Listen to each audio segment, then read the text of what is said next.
Well,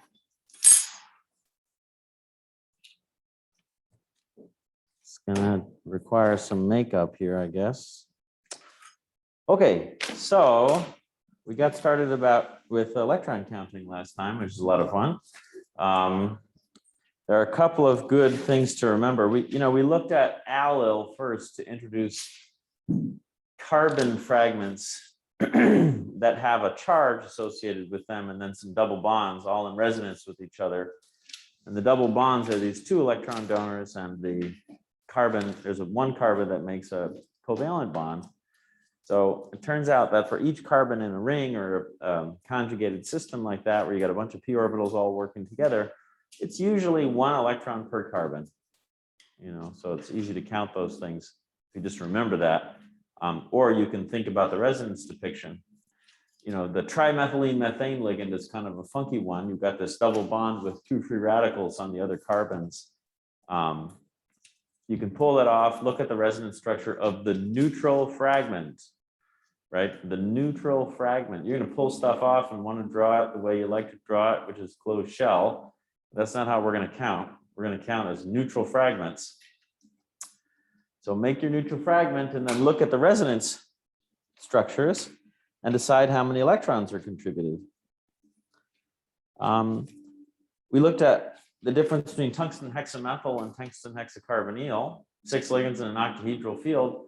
The carbonyl ligands contribute how many electrons? The CO neutral. CO is a neutral molecule, and how many electrons are on the carbon? 2. It's got a lone pair on carbon in its neutral form, and so it's a 2-electron neutral donor. And that's different than a methyl group, right? Methyl group is a 1-electron donor. You know that because carbon has 4 valence electrons. It makes 4 bonds to hydrogen. 3 of them are taken up with the 3 hydrides on the carbon, and then there's 1 missing, right? That 1 missing bond is the single electron donated to the metal. Cyanide and CO, same sort of issue. Cyanide and CO are isoelectronic. If cyanide is an anion, if it's cyanyl, it's no longer an anion. It has 1 electron on the carbon, okay? And that's the neutral fragment. So you won't get the counting right if you don't do neutral fragments. Now, we sort of broke that rule a little bit. We provided an example where you can take an anionic complex and pull off an anionic fragment to make a neutral complex. And then you can count the neutral complex more easily instead of having to deal with that charge and thinking about the charge adding an electron. And then think about the anionic ligand coming up with its lone pair and binding. That's a different way of doing the counting. You'll find that that's helpful in certain situations. We'll do that again, okay? All right, so let's keep going with that stuff. Today we're going to talk metal-metal bonds. What the convention is.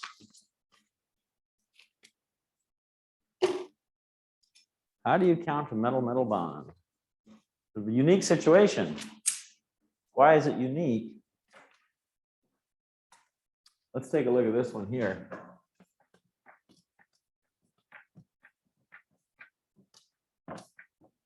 Dirhenium decacarbonyl. So this compound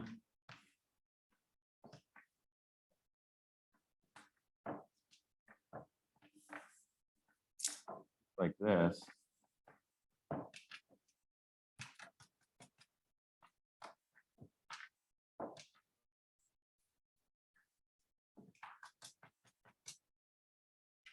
Okay, it's a staggered arrangement of carbonyls around 2 rhenium centers.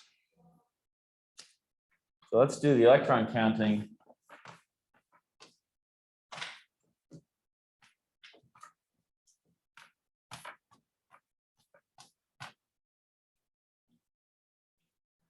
So these 2 sides of the molecule are identical, okay? Doesn't have a mirror plane because of the staggered arrangement, but the 2 sides are equivalent. So one of the things we can do is call this one rhenium A and rhenium B. We'll just count the 2 sides separately.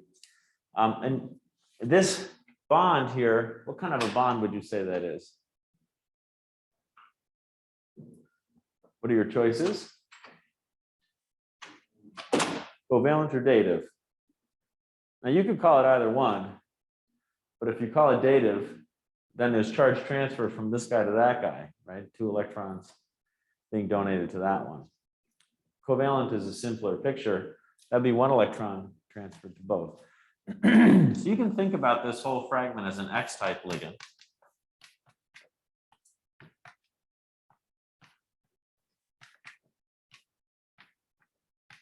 Uranium A, all right? So then that thing contributes 1 electron. How many electrons for 5 carbon monoxide ligands? 2 each, so that's 10. And how many electrons does rhenium have? Same column as manganese and technetium. There's 7. We got 10, 7, and 18. And rhenium B is going to be the same. Okay. So you could also do this compound by counting everything and dividing by 2. Okay. So let's count it all up. So we've got 10 carbon monoxides. That's 2 electrons each. That's 20 electrons. We have 2 rheniums with 7 electrons each. That's 14 electrons. And then we have this rhenium bond. And that's 2. Okay. So that's 36 divided by 2. And you might say, well, wait a minute, why are we adding this? I mean, I thought all the electrons were accounted for here. Rhenium only has 7 to give, right? So why did we do that?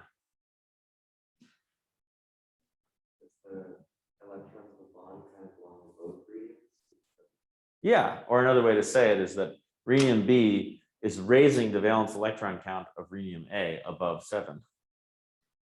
So yes, the electrons are being shared, and that means you have to account for that additional electron in the other rhenium's valence shell.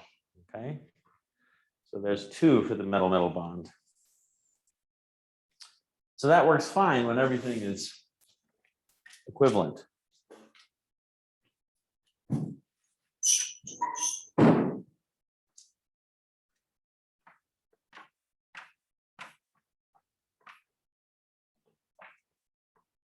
Let's do another one.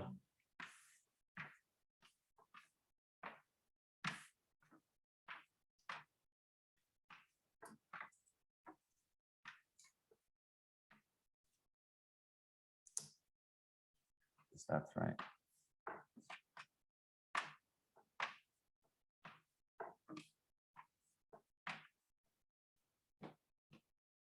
Osmium A, B, and C.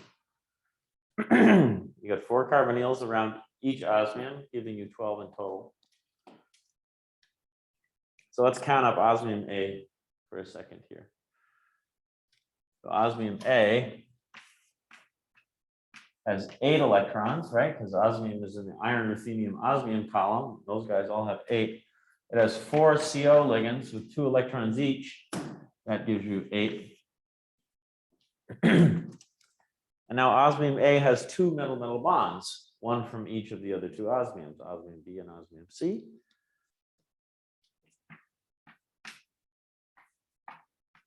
And those are 1 each. And that's 18 electrons. Okay. We can do the same thing except 3 osmiums is 24 electrons, 12 COs is 24 electrons, and 3 osmium bonds is 6.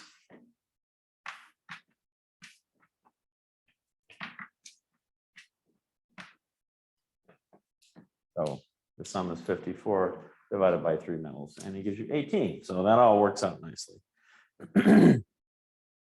Now, you might look at this and think, yeah, well, maybe there's some pi bonding going on between the metals.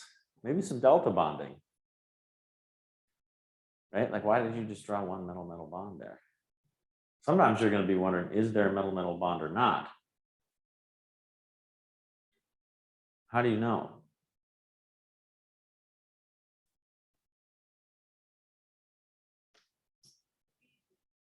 Because we're at 18, which is the closed shell, it can't actually make another bond. That's right. And we know that there would be a bond because like that's more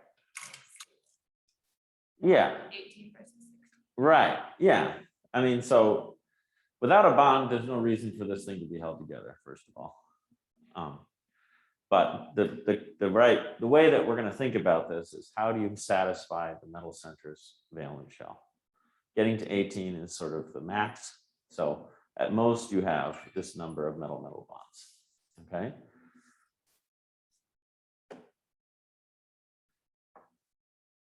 Okay.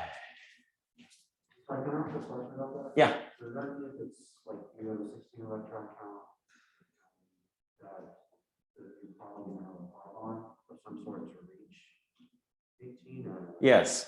Could be. Yeah. Could be.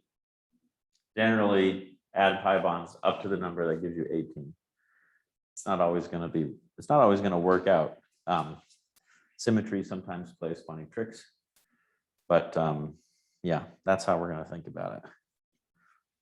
All right, now let's talk bridging ligands.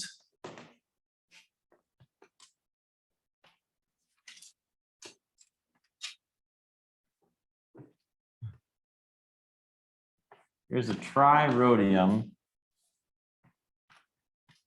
U2CO 3 times eta5 C5 H5 3 times. What does that thing look like?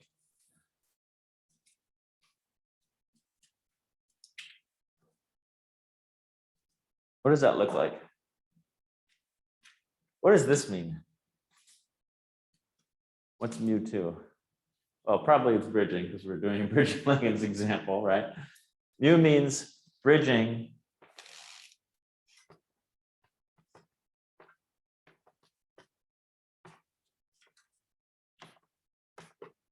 two metals. The 2 means 2 metals. Sometimes it'll explain how the ligand is bridging. We'll give another set of numbers that refer to the atoms of the ligand. But first case scenario, or the first thing to consider, is the subscript 2. Eta5, what does that mean? That's the hapticity, right? Means it makes 5 connections. What's a C5H5? Cyclopentadienide or cyclopentadienyl. That's a CP, right? You're going to see a lot of CP compounds. Organic chemists have named reactions. Inorganic chemists have ligands named after them, or not necessarily named after them, but they're sort of famous for having popularized. My PhD advisor popularized the cyclopentadienide ligand with 5 methyl groups around it. All right.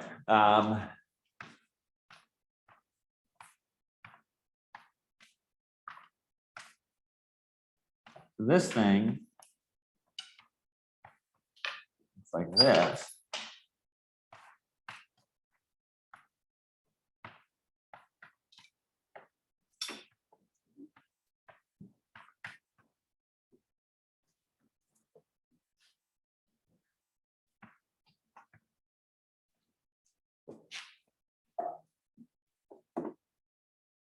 Drawn very suggestively. These are the mu2 COs. They bridge metals. I've also drawn a metal-metal bond in there. What's the point group of that compound?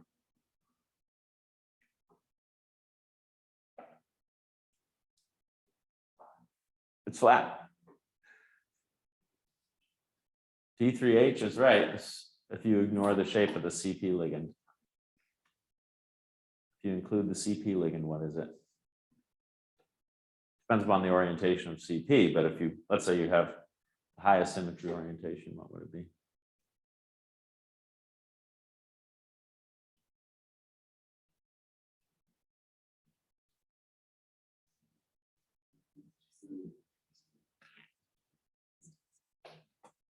Well, I'll tell you, the CP ligands make it point.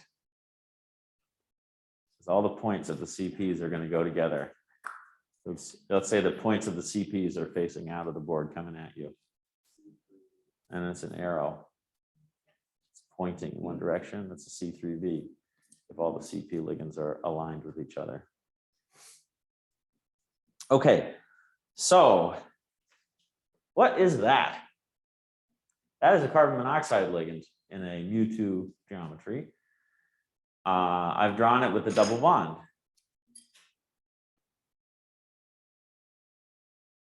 That's a good description of bridging carbonyl ligands. So this is kind of like a metalloketone or dimethalloketone.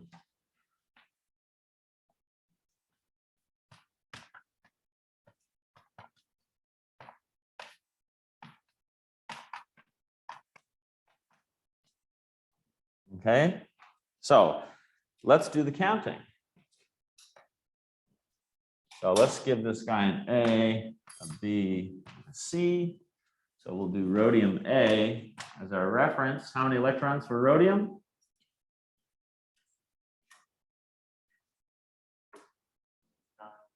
9. Rhodium is in the cobalt, rhodium, iridium column, which is in between the nickel, palladium, platinum column and the iron, ruthenium, osmium column. So rhodium has 9 because nickel, palladium, platinum have 10 and iron, ruthenium, osmium have 8. So cobalt, rhodium, iridium have 9. La, la, la. And then we have a bond to rhodium B and a bond to rhodium C, and those are 1 each. Right, just like in the other examples. We have a CP ligand, which contributes 5, and we have 2 mu2 CO ligands for rhodium A. There's one here and one here. And how do we count those? Based on the resonance that I've provided for you here, you can assume it's 1 per metal. Okay, it's like 2 normal covalent bonds to that carbon. Okay, so those each provide 1 electron.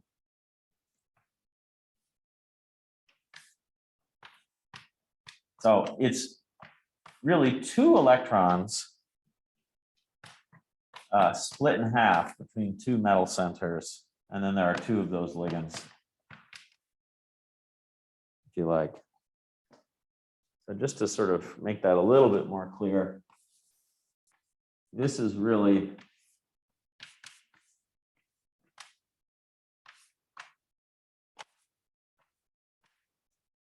like that. That CO is like an X2 ligand. And an X2 ligand is kind of like an L ligand in terms of total number of electrons, right? We're used to calling carbon monoxide an L. So let's do the whole cluster approach on this thing too. We got 3 rhodiums. It's 27. 3 times 9. We've got 3 CP ligands. That's 5 each, or 15. We've got 3 CO ligands. Well, we don't have to worry about the resonance structure. There's 2 electrons being provided by each. That's 6. And then you've got 3 rhodium bonds. Each one is worth 2. That's 6. So you got 54 divided by 3. And that's also 18. Sorry, I didn't do the math over here. 4, 5 is 9, and 9 is 18. Okay, so the metal-metal bonds in that compound look right. In principle, you don't have to draw them. You could just have this like ring of metalloketone. No metal-metal bond required. But if you draw a metal-metal bond, then you get to 18. So that feels good, right? If you really want to know, you have to think about the symmetry. You have to make a MO diagram and look at the number of interactions and count up the number of bonds. This is an assumption that it has the orbital symmetry required to get to 18 electrons. And it's okay to count it like that for now.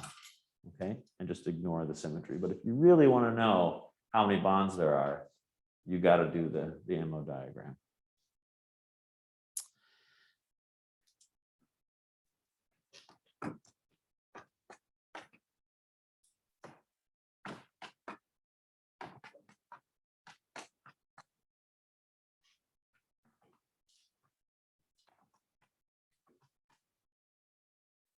What is that thing?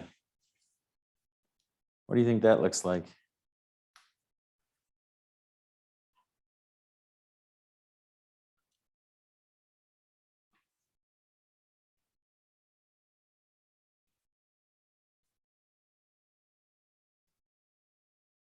What does that look like?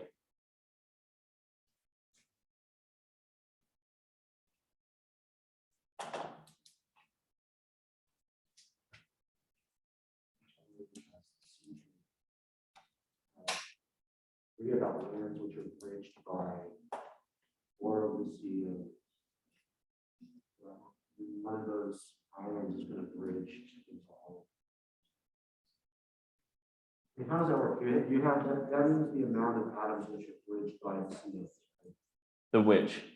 The mu3. Mu3, what's the 3? The 3 means there's 3 atoms which are bridged by those CO ligands. By one CO. By one CO. Yeah. One CO attaches to 3 metals in a bridging fashion. So how do you have a bridging arrangement of 3 metals around one CO?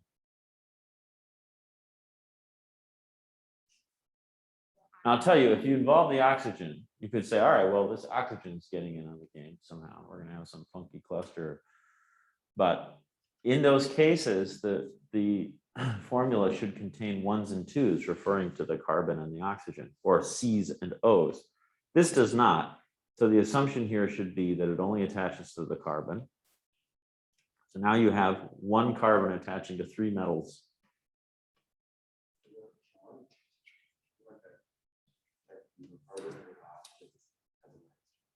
Well, that's a good guess.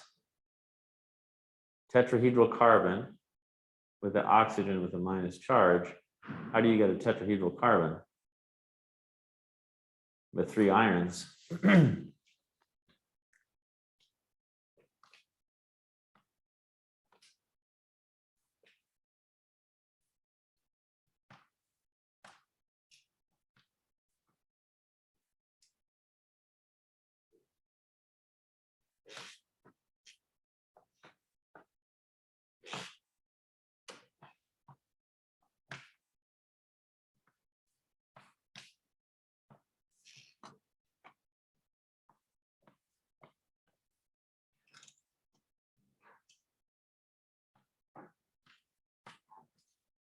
How about something like that?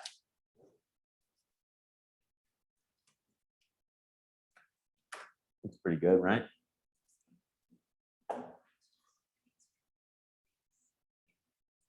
So what do you do with that mess? How do you count that thing up? What sort of a resonance depiction or whatever do you write with a CO that's got 3 metals beneath it? Not a whole lot of localized bonding going on in that situation, right? Pretty delocalized. It's like a little chunk of metal.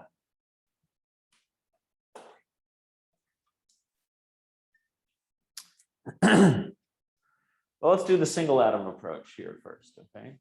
So we got an iron center gives 8. It's got a CP ligand that gives 5. And then you have this mu3CO thing.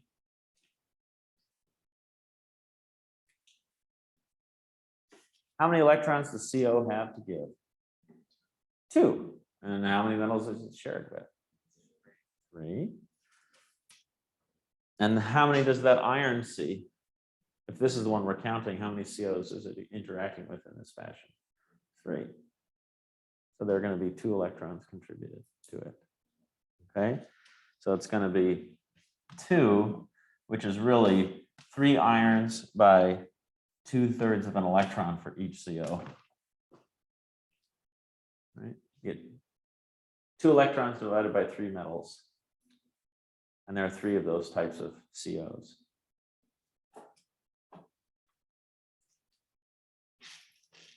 Anything else? Metal-metal bonds. Each iron sees 3 other irons. There are 3 of these metal-metal bonds, 1 electron each, for a total of 3 electrons. So 3 and 5 is 8, plus 8 is 16, plus 2 is 18 electrons. Okay. It's kind of nice to do the whole cluster approach here. We've got 4 irons for 32 electrons. You've got 4 CPs for 20 electrons. You've got 4 CO ligands for 8 electrons. And then you've got 6 iron-iron bonds, and those are 2 electrons each. And that gives you 72 divided by 4 equals 18 again.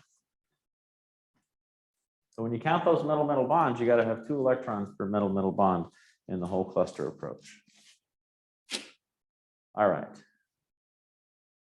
Now let's do something a little funkier.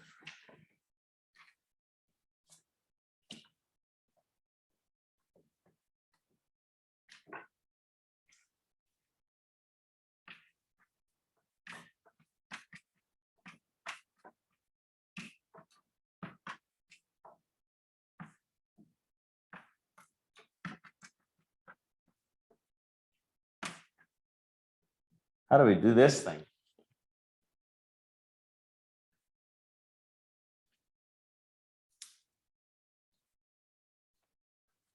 Let's start by doing the whole cluster approach, okay?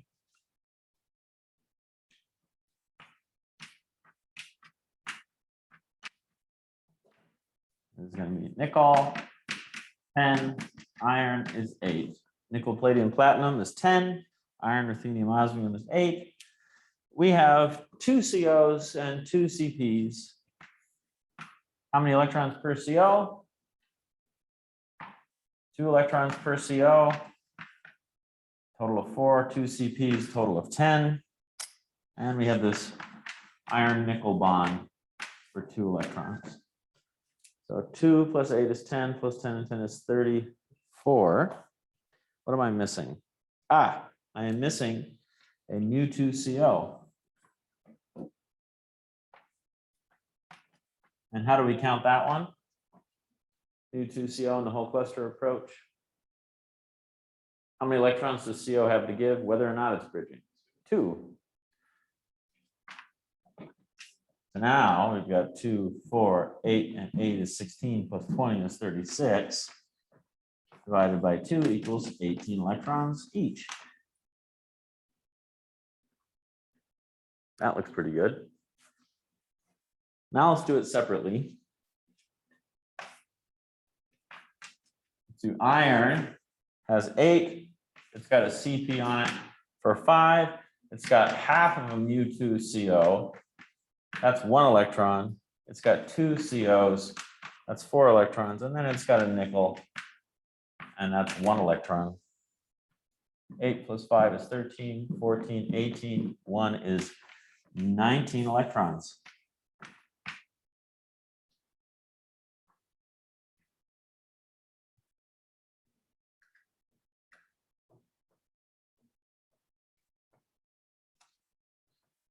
Uh-oh.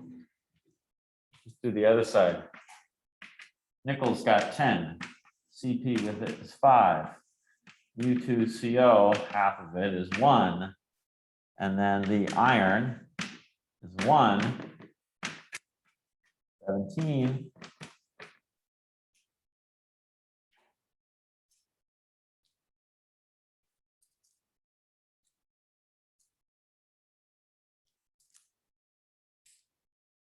What do you do with this information?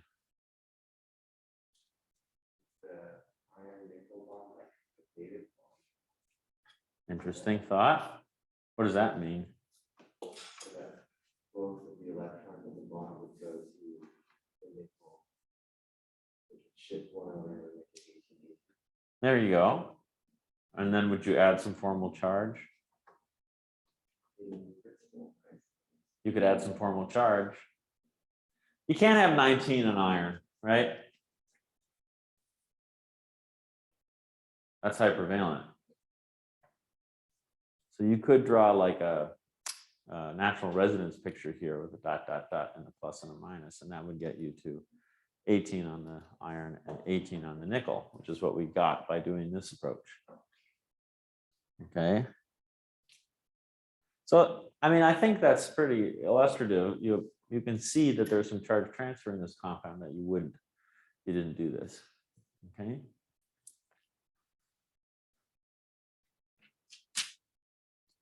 All right. Let's do some other kinds of bridging ligands.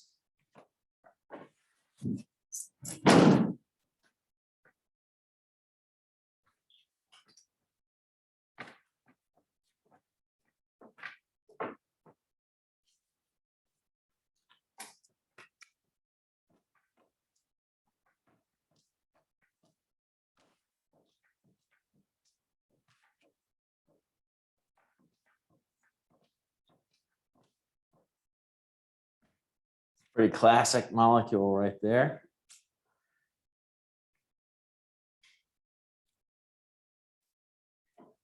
Give this guy an A and this guy a B. So rhodium A is 9. It has 2 CO ligands for 4 electrons each. How do you think about these two things? Anybody have a thought about how you would treat that?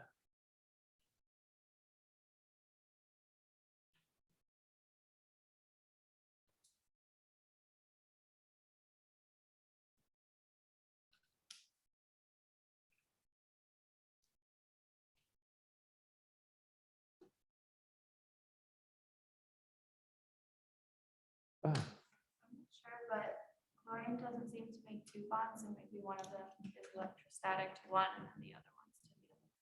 So I think that's a very nice way of saying it, but there's another word I would use rather than electrostatic.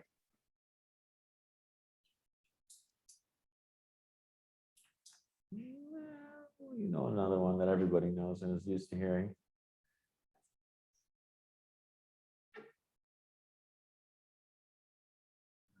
Like dative bond. Dative bond. Dative They're bonding. alternating, right? The bonds are alternating between bridge and Yeah, that's right. Chlorine's got other lone pairs. Why doesn't it just donate one? That would be a dative bond. Okay. So you can think about this thing as this.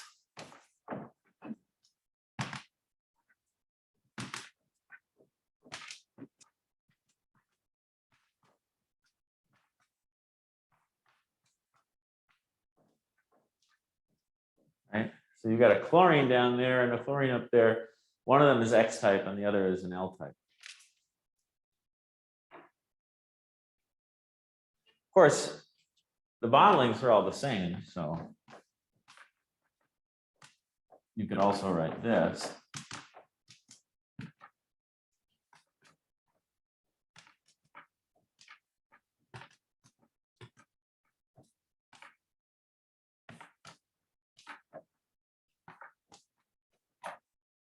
It's the same, right? These are just drawings. The rhodium and the chlorine don't care. The chlorines and the rhodiums are all, they're not distinguishable. There's no preference for one or the other. All right, so what's rhodium A feeling? It's feeling one X type and one L type, right? So there's an X Cl and there's an L Cl. That's 1 and that's 2. 16 plus 10, 16 electrons.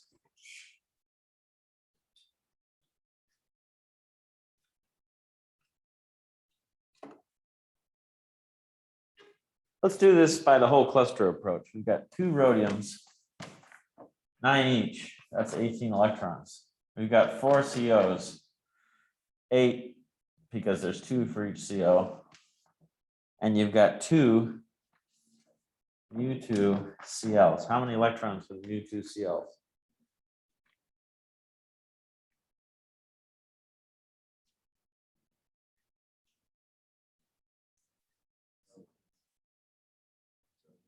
it would be 6, because there's 2 of them, but the chlorines themselves donate. Yeah, one of them is a 1 electron. The other one is a 2 electron. So 3 electrons are contributed by each chlorine, and there's 2 of them. So 14 plus 18. Am I missing something? No. It's 32 divided by 2. and 16 electrons each. Okay.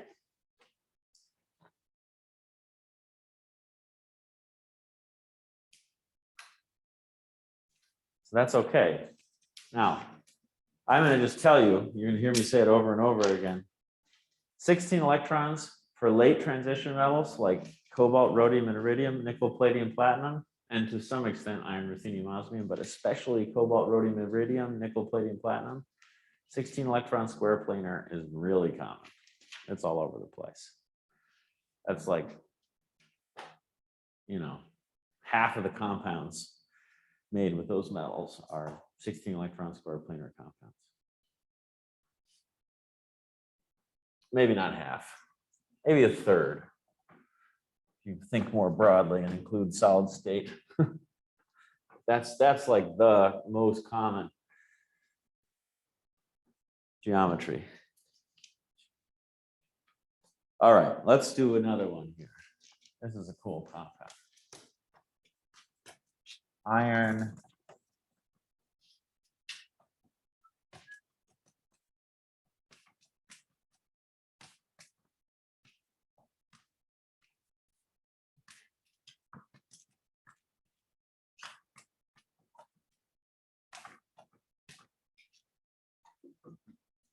You know that thing.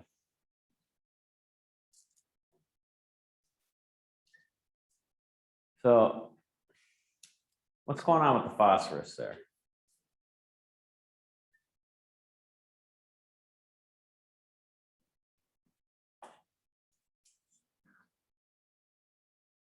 Interesting. You pull it off, it's, because it's only bonded to the two R, so you pull it off of the molecule, maybe I should make that better. It's definitely -1. I mean, R2P Yeah, -1 feels good to you? yeah, if I pulled Yeah. it off. it would- R2P -1 is a closed shell. 8 valence electrons for phosphorus kind of a structure, so that's good. And then how would it make a connection to 2 irons? It's an XL stop. What's that? It's an XL stop. It's an XL LX. or an LX, whatever you want to say. Just like this one, same story. So let's pull this thing apart.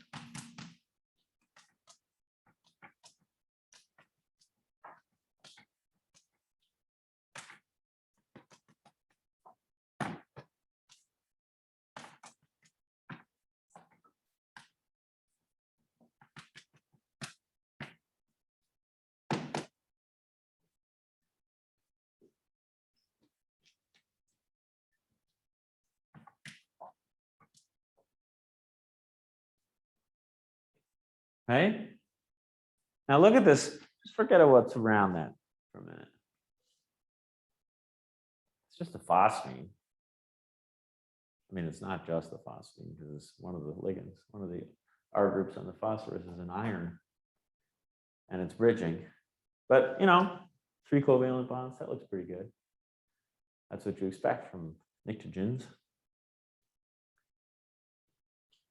So that's satisfying. Of course, we don't want to forget our 2- here. Let's do something else, okay? Let's do our advanced electron counting.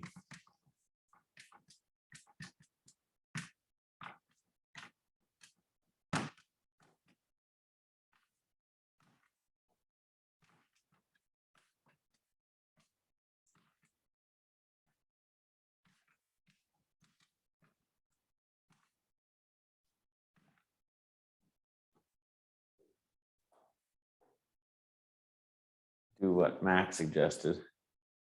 Pull off a PR2-. So now you can put this thing back together where each of the connections from the phosphorus and the iron is just a 2-electron donation, right? So what's the oxidation state on iron here? We haven't done a whole lot of this yet, but because there are no X-type ligands, this is iron 0. And it has 2 dative interactions to a anionic thing. Okay, that's another way to talk about it.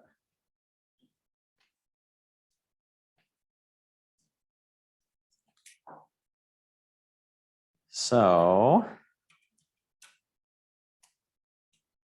this 2- that I taught you to assign to the metal fits neatly over here, right? That feels good. And so you can think about the electron count here as just being 2 electrons for each CO, that's 6, plus 8 for iron is 14. And now it has 2 ligands that are connected to it, each providing 2 electrons. Because you can see there's a lone pair that's going to donate here, right? So what is that, 18? That feels pretty good. You have to do it with the charge and everything. Starting back here, it's kind of, yeah. Let's try that way. So iron is 8. We've got 3 COs, that's 6. We've got an X-type PR2, that's 1. We've got an L-type PR2, that's 2. We have a 2- charge divided by 2 metals is 1. Right? That's the other way to do it. Where you don't pull this thing to bits, you just sort of count it all up. Minus charge, we're going to throw on the metal. It's a 2- overall. There's 2 irons, split it in half, 1 per iron, an X and an L. And you're going to get 18 electrons out of that. Okay.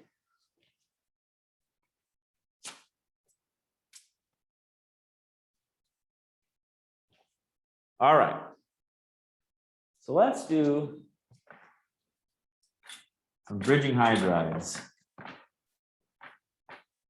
You're going to see more examples of bridging ligands going forward. They're going to confuse you a little bit. Just remember, you know, those elements often have lone pairs, and the lone pairs can be used to make connections as dative bonds. It's that simple. All right, let's do something less simple.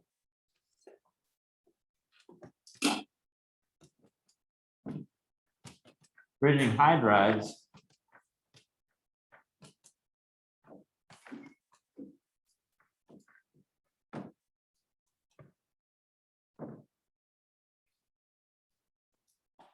All right, so bridging hydride, super common, really common. And it's partly because they use an s orbital to make their bonds. And when you use an s orbital, you can make a connection in all directions. P orbitals and d orbitals and f orbitals are directional because they have nodal planes. You got to get things lined up 90-degree angles to make good connections to d and p's. Hydrides, they're spheres, so you know anything around it is fair game. So bridging is very common in that case. And the classic example is diborane. So BH3 is not BH3, it's B2H6. And it has a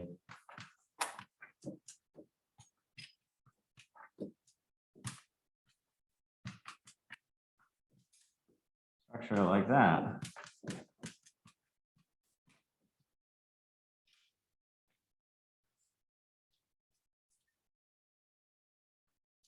Because boron's got an empty orbital, right?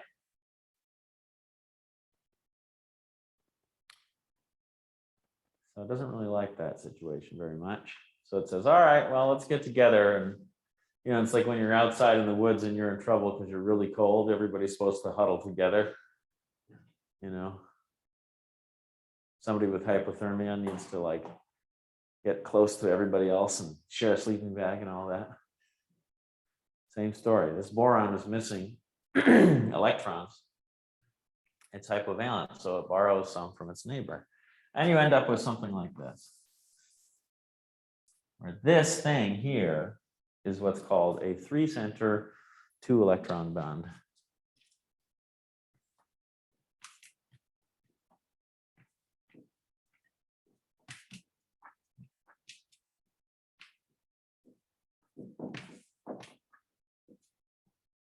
Okay. That's distinct from this one. This is a 2-center 2-electron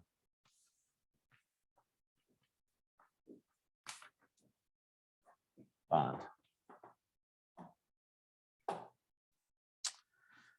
All right, so how do you Think about it.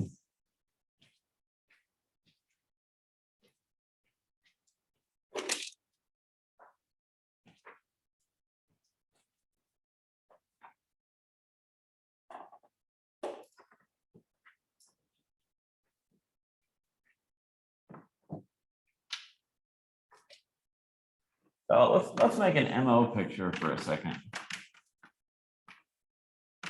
of this type of thing. So you got a boron and you got a hydrogen. And you can imagine these guys forming a bonding MO that looks something like that. Okay. Now, there are other combinations of these orbitals, right? How many MOs are you going to get from this combination of atomic orbitals? 3 orbitals to begin with, you better get 3 orbitals at the end. Conservation of orbitals, right? So what do they look like?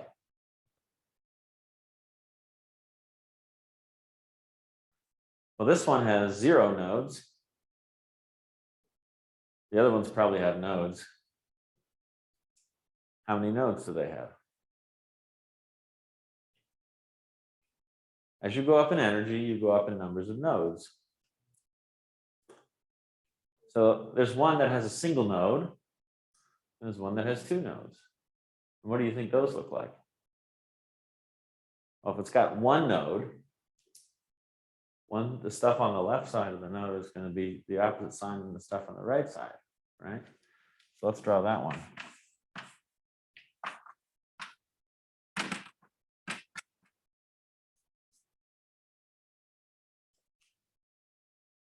Pretty simple. How about 2 nodes?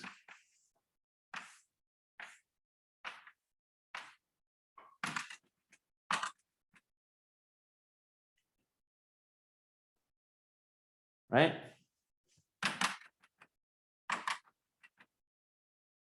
Look at how easy that is. You don't really talk about it in these terms often, but when you're making MOs, you're just making linear combinations of orbitals, right? And so like the only possibilities are to start with no nodes and then to add nodes. And as you add nodes, you go up in energy. And the nodes are at regular angles from one another. That looks pretty simple. And this, of course, will be the most bonding. This is psi 0, I guess, or psi 1, we'll call it. Psi 2, psi 3. How many electrons are in these MOs? 3 center 2 electron bond has 2 electrons in it. Okay. This is like any other delocalized system.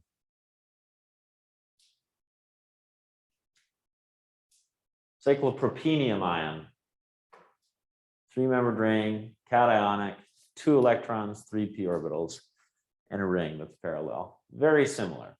It's not a ring. Okay. Same story. You go up 1 node, 2 nodes in cyclopropenium. Okay. Cyclopropenium also has 2 electrons in it. All right, let's do the Lewis picture.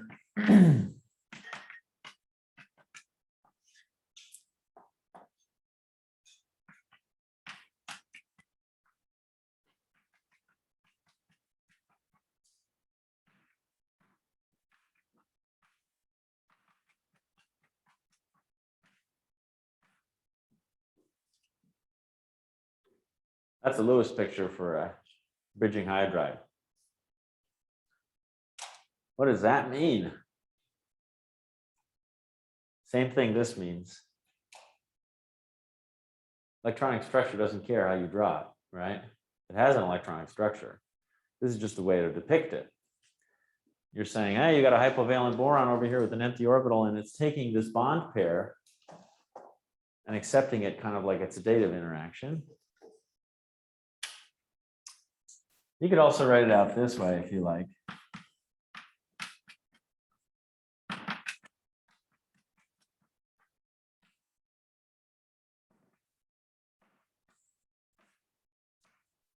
Still like that, sorry.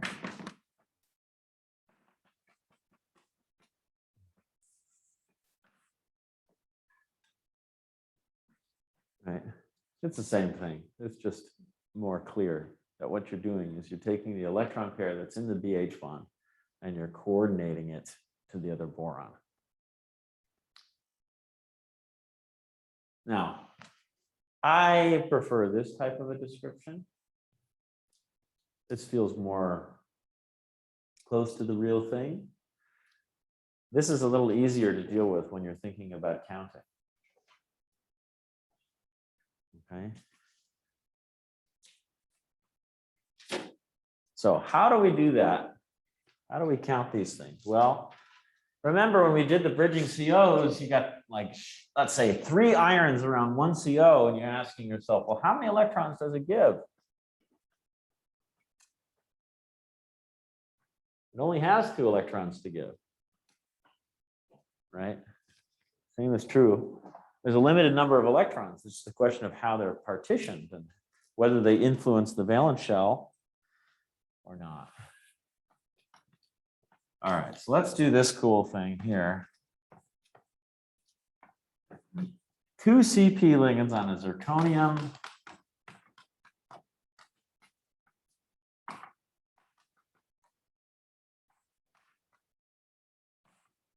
Look at that.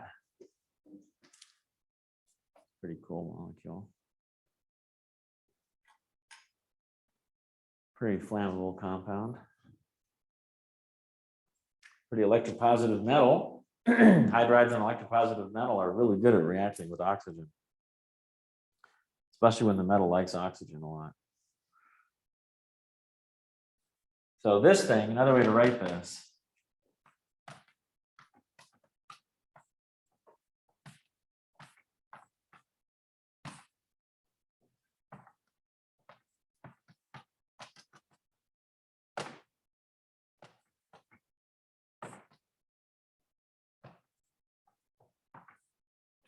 is like that. Okay, so it's just like the borane. You got an empty orbital on the zirconium, and it can take 2 electrons from the metal hydride bond. So let's just think about these fragments for a second. Forget about these interactions. Just look at one of the 2 fragments. You got 5, 5, zirconium has 4, alkyl is 1, hydride is 1. So that's 9, 10, sorry, 10, 14, 16. This is 16 electron zirconium. Okay. Each fragment is 16 electrons. And then that metal hydride bond acts as a 2 electron donor to bring it up to 18. Okay. So the electrons in the zirconium hydride bond, they're counting to more than 1 metal because both metals are getting a piece of those electrons. Those electrons raise the valence count of both metals, just like we talked about with the metal-metal bonds, right? Rhenium B brings an electron and gives it to rhenium A. Doesn't mean that rhenium B lost it per se. It means that both metals are carrying that electron using their valence orbitals. So that raises the electron counts of both of them. All right. So let's do the counting for the full shebang then. So we've got zirconium is 4, 2 CPs is 10, R and H, and the zirconium H, which is acting as an L-type donor, is 1, 1, and 2. And that gets you to 18 electrons. Okay, so that zirconium hydride counts as a 2 electron donor. Go ahead, Ethan. We were talking about that 4 iron complex. Yes. Yes.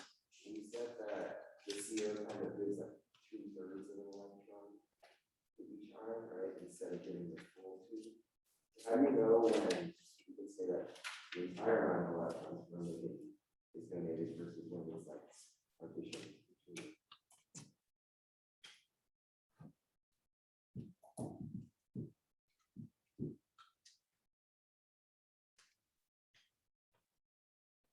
I don't, I think, I like your question very much. I don't think that there's a difference in the formalism that we're using here and there. Just right now, that's my gut, but I don't feel like I can explain to you why that's the case.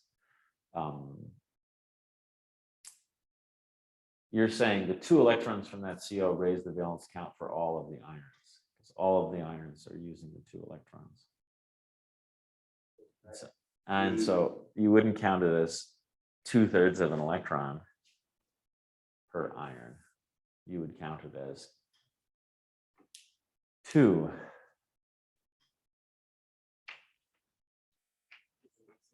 3 COs combined.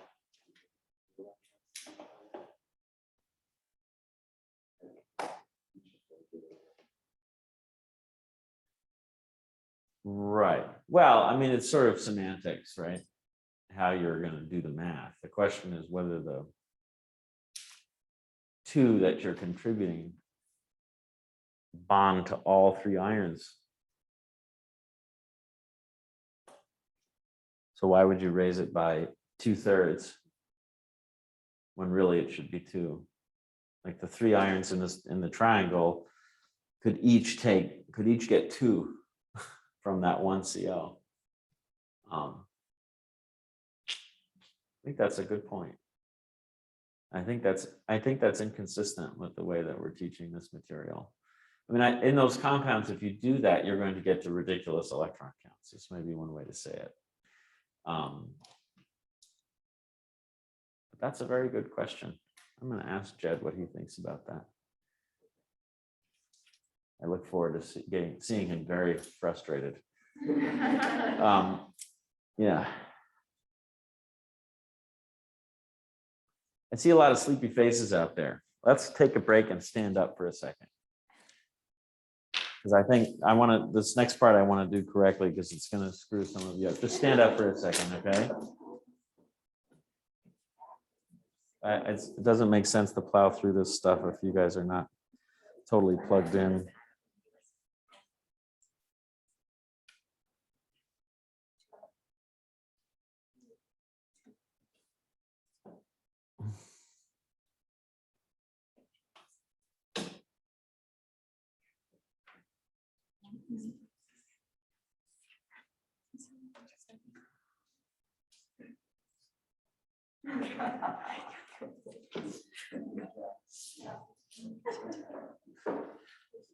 Yeah, there you go. Reach for the sky. Yeah. Okay. Yeah.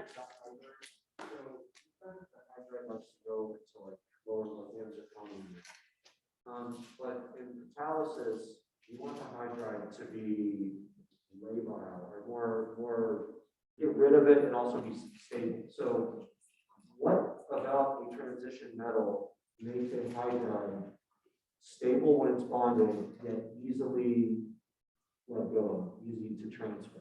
So you're asking about the thermodynamic stability of a hydride, which is like the fact that you can make a good molecule that doesn't disintegrate easily, and the kinetic reactivity or kinetic stability of a hydride. So you want a metal that's both thermodynamically stable and reactive in the way that you want, rapid kinetics for hydrogenation or something like that.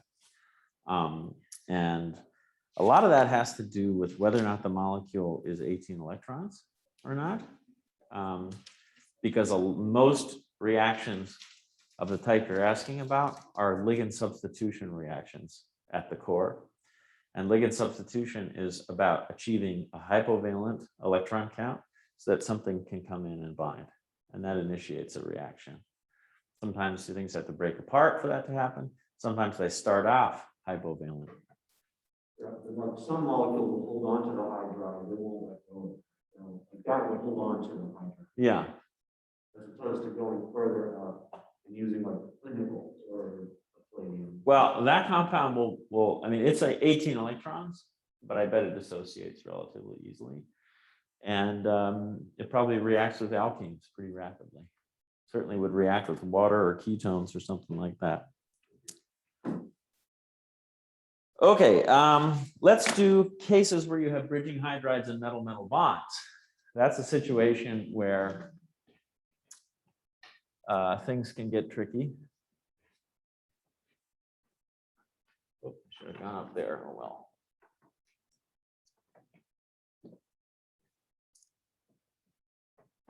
So you'll see molecules that look like this sometimes.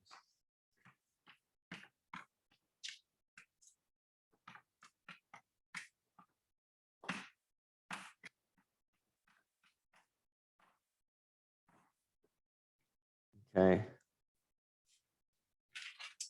It's sort of equivalent to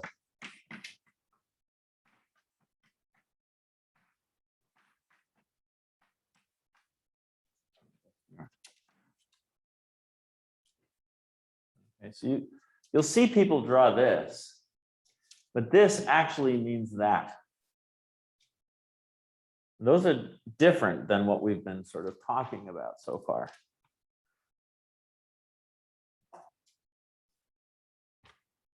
So when you have a metal-metal bond and a bridging hydride, it's not always clear whether there's actually a metal-metal bond. Okay. But it sure would look weird to just draw that. You know what I'm saying? If I left the metal-metal bond off, you'd be like, what? It's all held together by that little wimpy hydrogen. So that feels good. But is that true? So let's do chromium A and B here. 6 electrons for chromium, molybdenum, and tungsten. 5 COs give 10 electrons. We've got a hydride. We'll give this guy the X. And we got a negative charge. We'll throw him another electron. And that gets us 18 electrons. And let's do this one, chromium B. 6, 5 CO, 10. And we're going to give this one the L type, 18 electrons. Okay, so if I partition it out as a chromium hydride anion making an L type connection to a chromium pentacarbonyl, I can get 18 each. No metal-metal bond required. So is there a metal-metal bond here?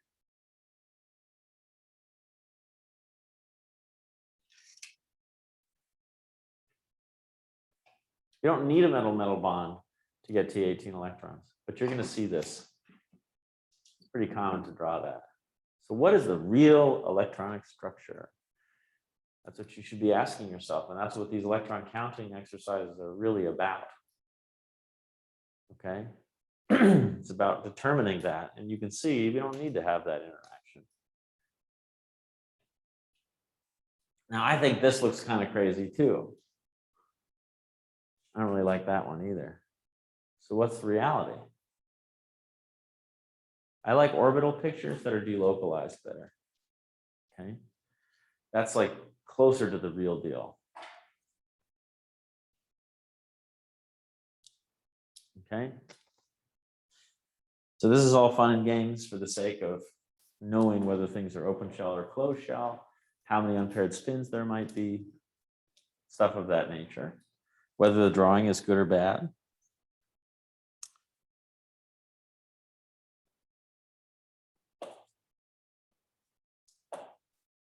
All right. Now, let's do formal oxidation state, okay? Because you're going to do, I teach formal oxidation state, even though it's problematic. People are increasingly complaining about how inaccurate formal oxidation states are. As I was saying before, people often use the concept of valence, as we've taught it in this class, when stating what a formal oxidation state is. They're really talking about valence, okay? But that's not, for historical reasons, there's this like vestigial idea that everybody's holding on to because it's really useful, as you'll see, okay? But it's really kind of inaccurate. I'm going to teach it to you anyway. so that you know the vestigial thinking, because this is how everybody talks about transition metals. All right, so oops. Formal oxidation state. How's it calculated? What determines the formal oxidation state?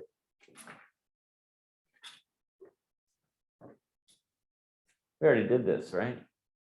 What is it? Relative electronegativities of the bonded partners. If something's more electronegative, it takes the electrons, according to the formal oxidation state. And by formal, I mean, it's a formalism to talk about stuff. So you just say, all right, ligands are minus, which is not always true. Some ligands are more electropositive than the metals, but that's not how we're going to treat it. And that's not how people think about it, because what people are really calculating is valence. But they say it's oxidation state under the assumption that it's ligand minus and metal plus. Okay, ligand minus and metal plus is not always true, but we're going to treat it like it's the case for the sake of calculating these oxidation states, which everybody uses. It's valence in disguise, though, I promise. All right, so let me just take a look at my notes here. Right.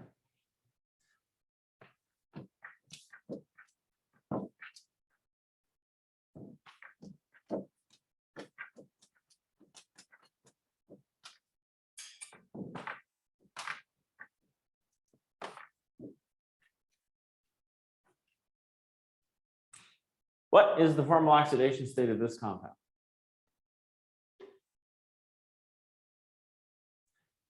One simple way to do it is to count the number of X-type interactions. These things are L-type ligands. They don't change the formal oxidation state. X-type ligands do, though. And the reason is that if you take an X-type ligand and you dissociate it in its closed shell form, you're going to get cobalt CN minus CO PG3. And there are two of these CN minuses and two of these and two of these. And there's this 1 minus charge up here, right? So we're taking off two CN minuses. One of those minuses is going to be balanced by a cobalt 1 plus. The sum of that gets you to the charge of the minus, the complex, which is -1. Okay, so cobalt 1 D8 started with 9 electrons.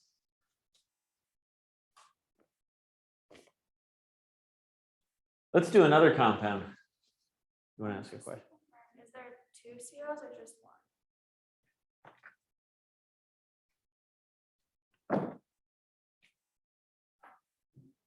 All right. 1 CO. This is the compound we did the other day, right? Remember the trick we did the other day?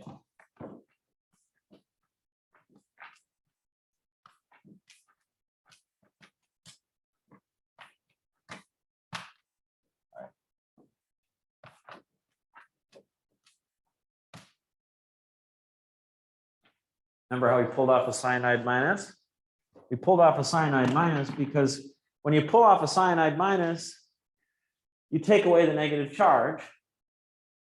And because you're only breaking a bond in this heterolytic fashion where the 2 electrons are going with the cyanide minus, it doesn't oxidize the metal in any way. It doesn't change the metal center, its valence electron count. This thing can just come up and coordinate, just like these come up and coordinate. There's no electron transfer from the metal to the ligand in that case, right? It's just a 2 electron donor. If I dissociate this one, now you got to produce a positive charge on the metal. Let's pretend this were a chlorine for a second instead of a cyanide. If you pull off a chloride, you know you're going to get a metal plus, right? This is just like chloride in that sense. If I take this molecule and I add cyanide to it, I get this one, but that addition of 2 electrons doesn't oxidize the metal in any way. It's just a dative interaction of an anionic fragment. Okay, so if you take this thing and you pull off an anion and you put that away in this neat closed shell thing, then you can look at this and say, well, what's the oxidation state of the metal? There's only one X-type interaction. So it's got to be cyanide minus cobalt plus. These are just 2 electron neutral donors. So when you have a negative charge out there, it's kind of nice to dissociate an anion from the metal center, if it makes sense, and get yourself to a simpler fragment and count from there.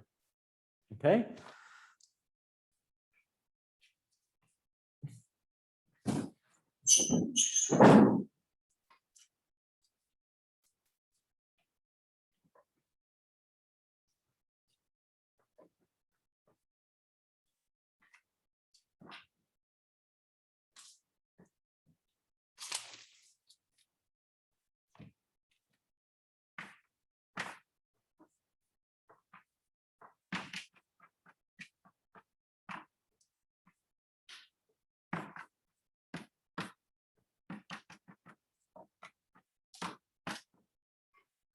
Here's another one.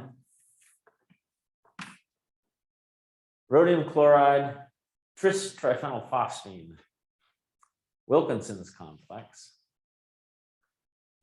Wilkinson's a pretty famous guy, pretty important inorganic chemist. Let's pull these things out in closed shell form. Okay, this is no longer neutral fragment land. Now we're doing closed shell fragments. Okay, so let's pull off 3 triphenylphosphines. Those are closed shell, neutral molecules. Let's pull off a chlorine, but is it going to be chlorine or chloride? It's going to be chloride because chloride has 8 electrons. That's a closed shell fragment. And it's negatively charged. And what does that leave us? A rhodium 1 plus. You pull off this chloride as ligand minus in its closed shell form, you're going to get a metal plus left behind, right? So the 1x type ligand in the complex raises that charge to +1 in the formal oxidation state picture. Because it comes off as closed shell, negatively charged thing. Okay? How many d electrons on a rhodium +1? Rhodium 1 has d8. So this is rhodium 1, d8. And how would you characterize the geometry of that compound? It's square planar. Any guess how many electrons it might have? 9, 2, 2, 2, and 1 is 16. Okay, so this is a 16 electron compound, square planar, rhodium 1, d8. Over and over and over again. This is a good guess. Okay, you don't know what you're doing, just try that. Okay.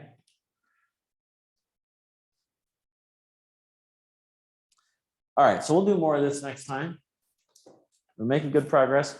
The homework set that you should have available to you now, we extended the due date, and partly because we just didn't get through all the material we wanted to cover. That means it's due after the Thanksgiving break. I'm sorry to give you homework over the Thanksgiving break, but I think you have a total of 3 weeks to do it or something along like that. I've forgotten exactly. But that's just how it's stacked up with the class. So you have plenty of time to squeeze it in as you see fit. I will see you guys on Monday.